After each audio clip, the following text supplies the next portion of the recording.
Ja, først og fremmest tak, fordi du vil være med til. Er det video, eller? Ja, Nå, okay. det skal vises til sensorer. Okay. Ja. Først og fremmest, er I tilfreds med tilslutning af turister her i området? Nej, det er vi ikke.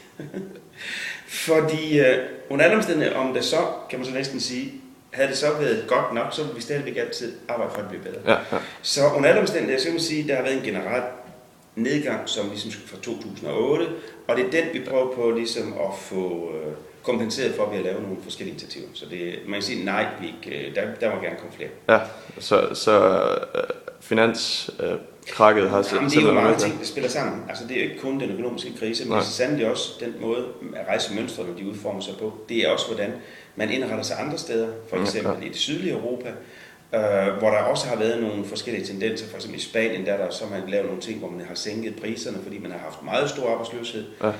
Ungdomsarbejdsløshed op til 50%. Så der har også været nogle ting, men ud over det, så har selve netudviklingen også gjort, at der er forskellige rejsemønstre. Det vil så sige, at for eksempel så kan man jo på nettet nu, og sådan gør jeg det jo selv, gå ind og se, hvor kan jeg komme hen i løbet af kort tid. Altså at sige, man kan hurtigt tage Ryanair fra Billund og så til Pisa, fra Pisa et eller andet sted hen. Og der kan man faktisk lave sin egen rejse i løbet af et par timer, så har man lavet det hele. Og det kan man gøre med kort tidsvarsel. Så hvis man nu for eksempel er lidt i tvivl om, hvor man vil være, og man for eksempel gerne vil have godt vejr, så er det jo ikke sådan, at man længere går hen et år før og bestiller sommerhuset til næste år. Nej. Der følger man jo bare med på nettet, hvor mange sommerhuse er der ledige, og så venter man jo bare. Skulle der nu gå hen og blive noget lortevejr, så det pis regner, og det hele det står i et, jamen så er det klart, så er tendensen til, at man så vælger nogle af de andre muligheder jo blevet større, og det kan man jo gøre, fordi markedet er blevet større, og kommunikationsmulighederne er blevet større, og hele det interaktive spiller jo sammen, så man faktisk fra dag til dag nærmest kan gå hen og vælge den form, som man helst vil have. Hele det der spiller jo sammen, også med den økonomiske vægt. Så det vil sige, at alting ændrer sig. Nu var du inde omkring netudvikling, at det bliver brugt meget nu. Ja, selvfølgelig. Er I godt nok med der? Der udvikler vi hele tiden sammen med Visit Danmark og Visit Nordjylland. Jeg var inde og kigge på det. Det vil sige, at når nu for eksempel jeg laver en ting, så vil vi bare tage noget, jeg lige lavede i går. Det var vandreture, 5-dages vandreture.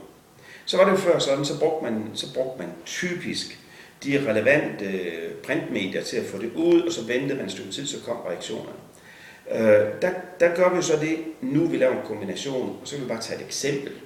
Det er, at jeg... du skulle næsten tro, at jeg forberedt, men det har jeg ikke. Nu gjorde jeg det, at jeg for 3 dage siden, der købte jeg sådan en side, der næsten en side, ikke? Ja. Og det gjorde jeg for 3 dage siden. Den kører på nogle vandreture i Nationalparken, hvor man har en guide fra Naturstyrelsen med, altså sådan lidt mere specifikt fra dem, der gør. Ja. Samtidig så har jeg gjort mit net klar, sådan at forsiden, den ligesom kommer nogle yderligere beskrivelser. Og så går man direkte ind og kan se nogle detaljbeskrivelser på nettet, og så kan man, der er bare et sted at henvende sig for at bestille turen. Og det gjorde man så sådan, at i løbet af 2 dage, så er de 2 ture udsolgt. Og det vil sige, der spiller net og printmeter stadigvæk sammen, fordi det her, det kører til et segment, der er lidt ældre. Og de lidt ældre, de er stadigvæk lidt utrygge ved, at det udelukkende er net. Så der, hvor vi udelukkende har kørt netbestilling, så har de alligevel ringet 2 eller 3 gange bagefter. Ja. Så det vil sige, hvis man skal køre efter nogle segmenter, der ligesom er lidt ældre og ikke er så netsikre, som mange af de her er, fordi de ligger i skulderperioden, og de er typisk ældre, som ikke er på arbejdsmarkedet, men stadigvæk friske, så kører man den her dobbelt, og for ligesom at få det så kombineret som muligt, så kører jeg direkte mellem printmedia, net og så den direkte bestilling. Så på den måde, der spiller tingene sammen. Mere og mere vil det så bevæge sig over til nettet. Ja. Og det vil det nok komme til. Og hele tiden, så skal vi jo bare sørge for at være klar. Jeg følger med hele tiden. Ja, og det samme som da du kom, der var ved at lave den her togtur til København, inklusiv overnatninger sådan på nogle hoteller, jeg har reserveret. Og det vil sige, at den kommer til at køre udelukkende net, fordi den kommer nok til at henvende sig til nogen, som i og for sig enten skal være sammen med nogen, eller som kender nogen, og som så vil gå ind og bestille direkte via net. Det er knap så kompliceret. Alt efter hvor meget der kommer til som tillægsprodukter, må man vurdere, om det skal være udelukkende net. Synes I, at I er gode nok til at vise folk, hvilke aktiviteter der er her i området? Vi er aldrig gode nok. I stiller jer ikke tilfreds? Nej. På jeres hjemmeside, der opfordrer I de lokale til at være med til at udarbejde projekter sammen med jer. Har det været en succes? Ja, der at udvikle projekter sammen med os, de lokale. Ja, det mener jeg, der stod den. Jamen altså, det er jo sådan, at nu for eksempel, nu tager vi så det helt friske eksempel, det er, at Thy Event, som står for Thy Rock, ja. De har lejet Rådhuspladsen. Og da de lejer Rådhuspladsen, så spiller vi sammen med dem, og så bygger jeg på, sådan at Thyboerne kan komme derover og kan få et skide sjovt ophold, og så spiller med i hele det her. Så det vil sige, ja, hele tiden så spiller vi jo med, når der er noget, der sker. Det gør vi også, når Nationalparken laver noget. Det gør vi, når surferne har World Cup. Altså, ja, det er jo gået hen og fået stor opmærksomhed. Ja, så spiller vi jo med. Ja. Og det vil sige, alt så godt vi nu kan. Ja. Ja. Det virker som om, at man her i området stiler efter at lave aktiviteter, som bygger op omkring naturen. Er det bevidst? Sådan her? Altså for eksempel Legoland. De har jo et tema, som de prøver at... Jeg vil sige, Legoland, de har gjort det, at de bygget et kæmpe stort, en attraktion midt i, groft sagt, så har der jo ikke været noget. Nej.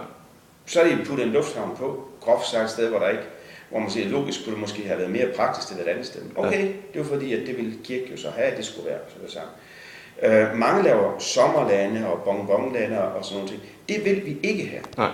Vi vil lave noget, der baserer sig på naturen.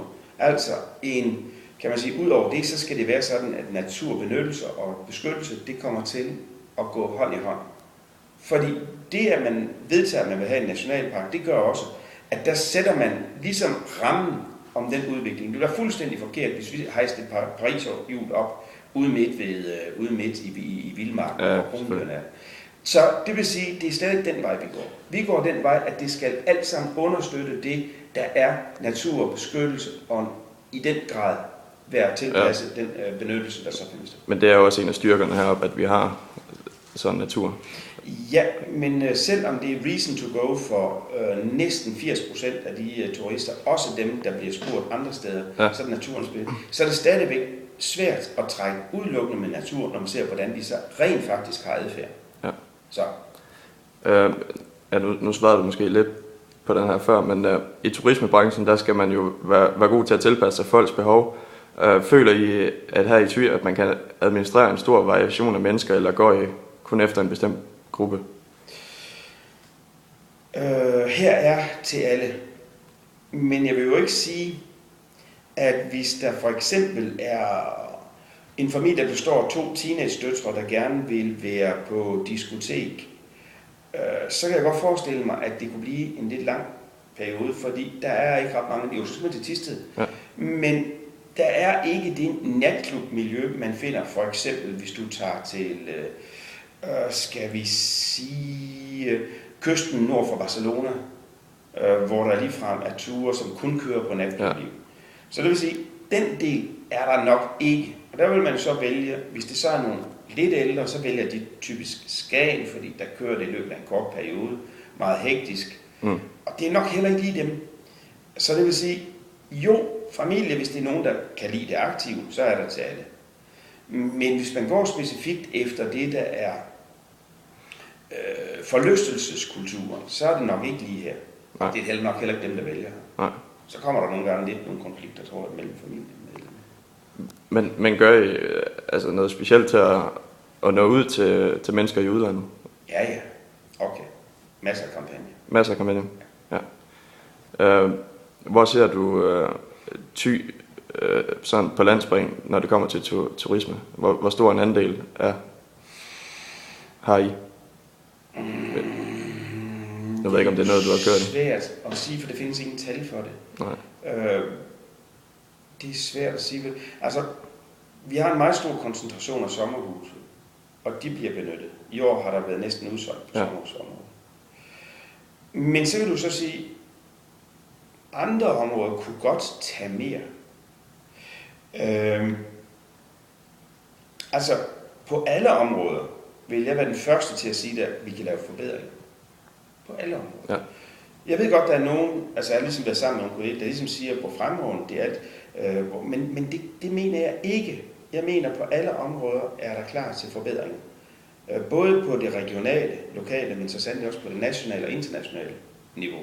Der bør, og der er lige kommet en rapport fra Vækstministeriet, som siger, at det ikke er godt nok den måde, og det vil jeg nok give dem langt hen ad vejen ret i.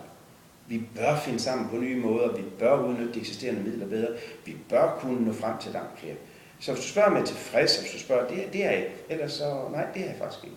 Ja, vi må videre. Du arbejder hårdt for sagen, kan man?